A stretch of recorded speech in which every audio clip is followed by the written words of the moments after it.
Oi, Carol, bom dia para você, ótimo começo de quinta-feira para quem está com a gente.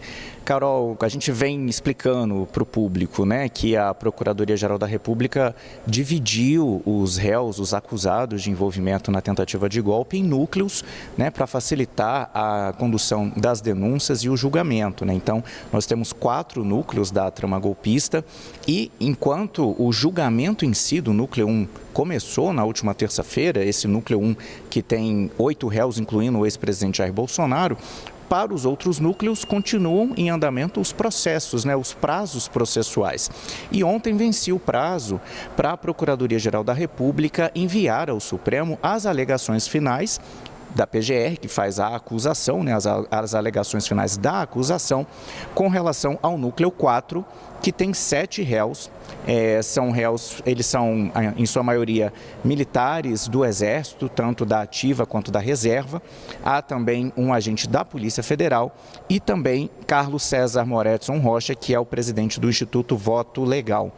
Eles são acusados de disseminar informações falsas para desacreditar a urna eletrônica e o sistema eleitoral brasileiro e também de atuarem para tentar pressionar altos integrantes das Forças Armadas para aderirem ao golpe que tentaria manter no poder o ex-presidente Jair Bolsonaro.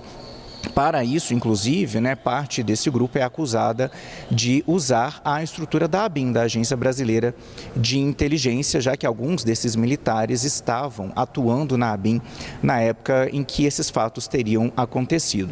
Esses 7 réus, então, né, fazem parte do núcleo 4 e agora, então, se abre, depois desse prazo, depois dessa entrega pela PGR das alegações finais da acusação, abre-se o prazo para as alegações finais das defesas desses 7 réus, e é só a partir daí que o ministro Alexandre de Moraes poderá elaborar o voto dele, né, o relatório dele, e pedir ao presidente da primeira turma do Supremo, o ministro Cristiano Zanin, para marcar o julgamento desse núcleo 4. Né? Então, por enquanto, nós temos o início do julgamento do núcleo 1, no qual é réu o ex-presidente Jair Bolsonaro.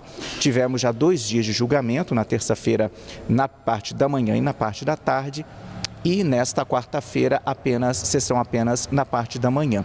Nessa quarta-feira, falaram as defesas de 4 réus, né? Além das defesas do ex-presidente Jair Bolsonaro, falaram as defesas do general Augusto Heleno, que era o ministro-chefe do Gabinete de Segurança Institucional, né? O GSI, que cuida da segurança da presidência do Palácio do Planalto.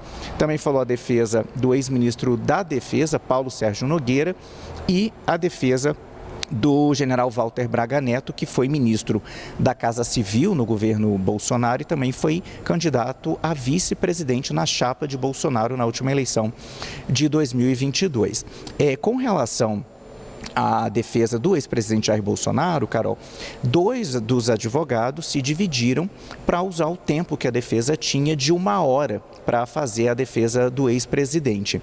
E eles tentaram, Carol, afastar, né, as provas do ex-presidente, disseram que não há provas que liguem Jair Bolsonaro à tentativa de golpe, à suposta trama golpista.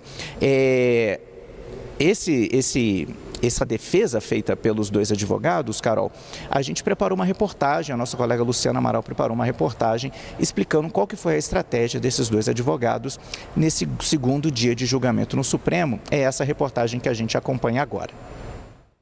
A defesa de Jair Bolsonaro argumentou que o ex-presidente não pode ser responsabilizado por atos de terceiros. Porque, na verdade, foi achada uma minuta do punhal verde e amarelo, uma minuta planilha de uma operação luneta e, como todos nós sabemos, ocorreu o trágico episódio de 8 de janeiro.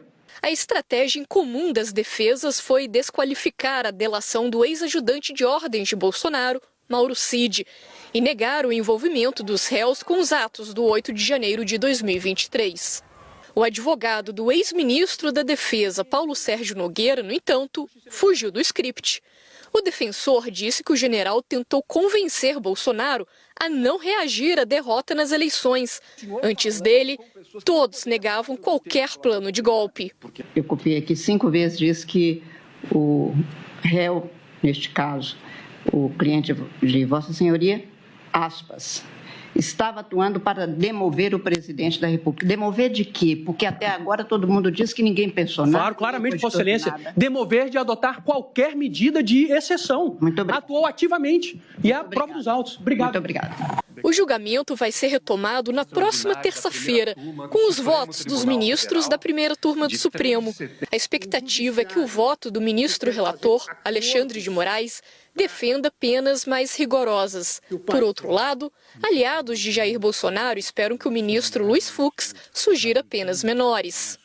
Em meio ao julgamento de Jair Bolsonaro, o presidente da Câmara dos Deputados, Hugo Mota, conversou com o governador de São Paulo, Tarcísio de Freitas, para tratar do projeto que anistia os envolvidos nos atos do 8 de janeiro de 23. A ideia é avançar em um formato de texto que alcance também os réus da trama golpista. Já o presidente do Senado, Davi Alcolumbre, defende um texto alternativo que diferencie organizadores e financiadores do 8 de janeiro dos participantes do plano de golpe.